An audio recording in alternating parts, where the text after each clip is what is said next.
Hello again, everybody. Welcome back to lecture number 2 in this exciting series of talks. Last time we looked at the carbon cycle, part of topic 2.3. Continuing 2.3, this is the second cycle we need to do. It's called the nitrogen cycle. I tried to make the point that I thought the carbon cycle is fairly straightforward. I think the nitrogen cycle is quite a bit more complicated, but probably only because we'll be using a lot more terms that we've not seen before. So I'll do my best, even though I get kind of confused with them, so I'll do my best not to make any mistakes and try and simplify it as much as possible. But there will be a lot of definitions that we've not really seen before. So I thought I'd start by looking at the syllabus again. Pretty much the same as what we needed to know for the carbon cycle. In terms of knowledge and understanding, we need to look at the nitrogen cycle as a matter flow through an ecosystem. Exactly the same as the carbon cycle. All cycles contain storages and flows. The nitrogen cycle is just the same. The storages are pretty much the same as we saw with the carbon cycle. The storages include organisms, living things, the atmosphere, the soil, fossil fuels, and water bodies, including oceans. Flows, however, are very much different. Flows include the path that nitrogen takes from the atmosphere to get into the soil and then into living things. That process is shown here above my head. What I thought I'd do in these talks is put all of the kind of key things in this little box up here. As we can see, this is the flow of nitrogen atoms from the atmosphere, where it exists as nitrogen gas, into plants in the forms of nitrates. And then obviously, because it's a cycle, there needs to be another flow back into the atmosphere, and we call that denitrification. I'll go into the details as we go through the little PowerPoints I've made. But that's basically it. But there are a lot of terms there we've not seen before. Applications, pretty much the same as the carbon cycle. We need to analyse models, and we need to discuss how humans affect the nitrogen cycle. Okay, so here's the nitrogen cycle. This diagram here pretty much shows the same thing, but in a bit more detail. So like I said before, there's two basic routes. One is the route of atmospheric nitrogen into living things, specifically plants, and the other route is how those nitrogen-containing compounds, in this case nitrates, go back into the atmosphere. Okay, so let's follow this through. Before I go any further, I should say that, again, we're going to look at transfers and transformations. The transformations that are involved in the nitrogen cycle, there's quite a few of them, and they almost all contain, or almost all make use of bacteria. Like here, either bacteria in the soil, here, nitrogen-fixing bacteria in the soil, or here, nitrogen-fixing bacteria in some plants, which we can talk about. And then other types of bacteria here that kind of carry on the cycle through. Transfers are basically the processes where nitrogen-containing compounds go from one living thing into another living thing. So obviously that's feeding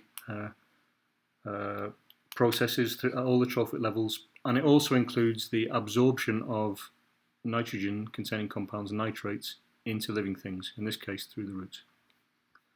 Actually, before we go any further as well, you probably notice the only thing here that doesn't have a charge, either positive or negative, is nitrogen. And that's nitrogen gas, I should say, atmospheric nitrogen.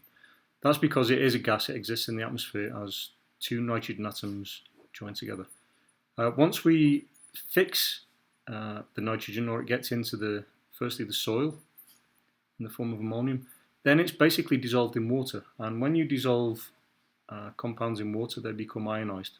So all of these things are ions because they exist in water, either in the soil or in the cells of living things.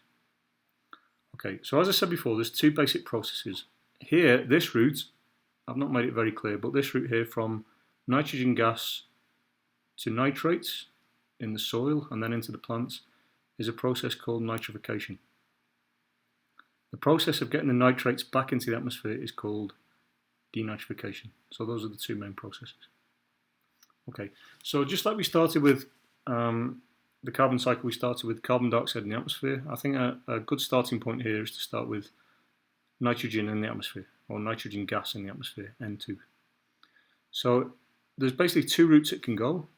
It can follow this route down here. It's basically acted on by bacteria that live either in the soil or in the roots of some specific plants. Those plants are called legumes, and they include basically beans and peas. They live in, we talked about a symbiotic relationship. They live in a symbiotic relationship with the plant. They absorb nitrogen gas and they turn it through this process, first into ammonium, then into nitrite, and then into nitrate. Once it's in the form of nitrate, it can enter the plant, and then the plant can use it to make amino acids and then proteins. The other route it can take is it can be acted on by pretty much the same bacteria, but they live free in the soil, and it follows the same process. Firstly into ammonium, then into nitrites, and then into nitrates. It's only in the form of nitrates that it can be absorbed by plants, basically through the roots, by the uptake of water through the roots where it's absorbed in the water. And again, it can be assimilated into proteins. Okay. There's a second process where nitrogen can get into the soil, and that's through a physical process of lightning strikes. So lightning can basically break up the nitrogen gas, join it with oxygen, an oxidation process, and turn it into nitrates. That's a physical process, not a biological process. Okay. Once it's in the plants, it can move through the food chain into other living things, like this rabbit. When the plants and the rabbit or the other living things die, they decompose, which is another type of bacteria, and those bacteria turn the nitrogen-containing compounds into ammonium, and the cycle can carry on. There's one other process that's not included here. Another way that nitrogen-containing compounds can get into ammonium is through excretion and urination. That's why pee smells like ammonia, because it contains ammonium. So there should be basically another route there back to ammonium. That's basically it, except I've just spotted that there's probably one other process missing, one other physical process. There's one other process that can turn nitrogen-containing compounds back into atmospheric nitrogen, and that's the action of volcanoes, which is not included here. I think that's the whole of the cycle. Obviously, you can pause this and look through it, or look through the other work that we've done in class and the other PowerPoints that we've got on the blog. The only other thing that I want to cover before we finish this is the action of humans, which we also spoke about in terms of the carbon cycle as well. So I've made a list here. You might be able to think of some more. So human activities that affect the nitrogen cycle would include, well, at this point, humans can, through agriculture, can plant things in the soil. And obviously that could include the planting of legumes, specifically to put nitrogen-fixing bacteria into the environment. So I guess that's a good thing. Humans can also affect the cycle by adding fertilizer directly to the soil, possibly in the form of nitrates. Obviously, it's very important for farmers to get the right quantity of nitrates into the soil. If you put too much nitrates into the soil, it can leach into water bodies, especially rivers and lakes, and it can cause eutrophication. That's something we'll look at later. A lot of farmers choose to plough dead plant material back into the soil. Obviously, that therefore provides food for decomposers, so that humans can have another effect on the nitrogen cycle that way. Many farmers, obviously, to make the soil more fertile, more productive, they'll drain a lot of water away from the soil. And the issue with that is that when you drain water away, you take away the conditions for denitrifying bacteria. So soil with a very small content of water can have a lot less denitrifying bacteria, which can also affect the cycle. In terms of farming, farmers would see that as a good thing because they want to retain nitrogen in the soil in the form of nitrates. They don't want it to go back into the atmosphere. One other thing I thought of that humans have an effect on the nitrogen cycle is through the effect of deforestation. Deforestation obviously would remove a big sink of nitrogen through removing organic nitrogen that's basically inside living things. And if you take away the plants, obviously you take away food for decomposers as well. Okay, so just before I finish this, I'll just return back to the syllabus.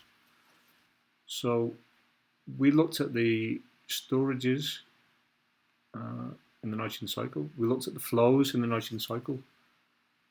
We looked at the processes of transfer and transformation. I hope this little graphic on the right hand side above my head kind of makes sense. You're going to have to spend a bit of time going through these terms and trying to understand what they mean. I don't think the IB expects you necessarily to remember the chemical formulas, but I would like you to try and remember the names involved. And then finally, I tried to discuss the human impacts on the nitrogen cycle.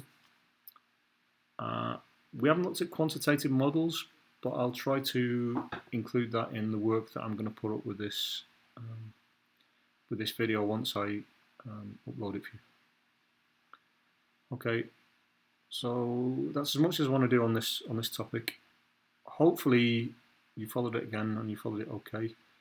The good thing about this is you can always go through it again, keep going through it, pause it, have a look at the diagrams. Please, like before, let me know if there's any questions, specifically things that I might have forgotten to cover or things that didn't make that much sense. I'll look forward to your feedback. Keep safe during the quarantine. Hopefully see you in a few weeks. Okay, bye bye.